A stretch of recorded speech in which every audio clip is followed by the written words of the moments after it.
नमस्कार। हमारे वीडियो का विषय आज है, क्या ये जीवन मात्र एक सपना है या ये रियल है। हम सपने की तुलना इस जीवन से करेंगे। पहले हम सपने के बारे में समझते हैं। सपना क्या है, हमें सपना क्यों आता है। हमारे माइंड के 3 हिस्से हैं, कॉन्शियस माइंड, सबकॉन्शियस माइंड और अनकॉन्शियस माइंड। कॉन्शियस माइंड से हम चीज़ों को देखते हैं, सुनते हैं, समझते हैं। प्रेजेंट में, वर्तमान में जो चीज़ें हम करते हैं वो कॉन्शियस माइंड में चीज़ें होती है। सेकंड है सबकॉन्शियस माइंड, जिसमें हम हमारे जन्मों जन्मों के जो हमारे संस्कार हैं, जो स्मृति यादें हैं, उसको स्टोर करना, नॉलेज, ज्ञान, किताबों से, किसी से सुन के वो इकट्ठा हम करते हैं, स्टोर करते हैं सबकॉन्शियस माइंड में, अवचेतन दिमाग में। तीसरा हिस्सा है अनकॉन्शियस माइंड, अचेतन दिमाग।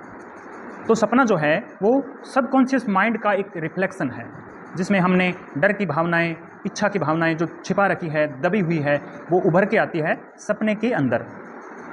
तो सपने के अंदर हमारा रियल सेल्फ उभर के आता है, हमारा जो असली कैरेक्टर, चरित्र जो है वो उभर के सपने में आता है। तो जिसको धन की कमी है, या जो गरीब है, या जिसकी कोई इच्छा है, वो सपने में उजागर होती है। अब जैसे कोई डर के रहता है, रात दिन जैसे कोई डरता है, तो सपने में उसे डर के सपने आएंगे, उसे कहीं से गिरने के, किसी आग में जैसे जलने के, इस तरह उसे सपने आते हैं।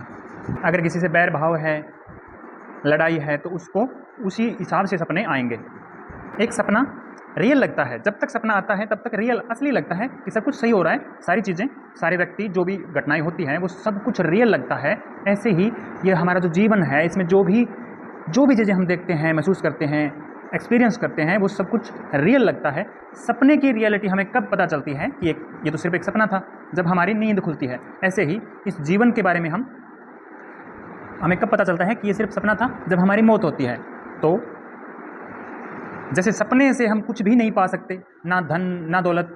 हालांकि जब तक सपने में होते हैं, जो धन अगर दौलत हमें मिलती है तो उससे खुशी मिलती है कि बहुत कुछ मिल गया, लेकिन जैसे ही नींद खुलती है तो उस चीज़ का धोखा रहता है भी हमें कुछ नहीं मिला।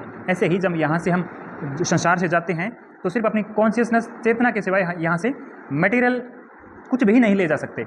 जो नींद का जो सपना है वो ऐसा कह सकते हैं कि एक सपने के अंदर सपना है, क्योंकि सपने के अंदर भी सपना हो सकता है, आ सकता है। जो समय है, सपने का जो समय है और जो ये समय है, उसमें बहुत डिफरेंस है। सपने का जो समय है वो बहुत फास्ट है, उसमें 2-4 मिनट के सपने में भी महीनों सालों की घटनाएं घट जाती है, इतना फास्ट है। 2 मिनट की झपकी में जैसे बहुत फास्ट चीज़ें घट जाती है सपने के अंदर। एक सपना जो है वो हमारा खुद का क्रिएशन है, हम खुद उसके मालिक हैं, ऐसा कह सकते हैं। हमने खुद ने वो पैदा किया है सपना। ऐसे ही जो ये संसार का जो सपना है, ये भी हमारा खुद का ही प्लान किया हुआ है। हम भी इसके खुद क्रिएटर हैं, मालिक हैं।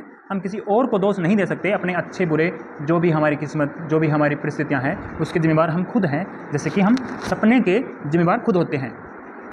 हमारे अगले वीडियो का विषय होगा, क्यों ये दुनिया सिर्फ जो हमारे 7 चक्र हैं उनमें सिर्फ नीचे के 3 चक्रों में उलझ के रह गई, जिसमें पैसा, नाम, शोहरत और सेक्स, सिर्फ इन चीज़ों में दुनिया उलझ के रह गई। क्यों हम आध्यात्मिक उन्नति नहीं कर पाते, क्यों हम अपनी जो एनर्जी है उसको ऊपर नहीं उठा सकते। तो अगले वीडियो में इन सब बातों के बारे में हम बात करेंगे, तो बने रहें। वीडियो पूरा देखने के लिए आपका बहुत बहुत धन्यवाद।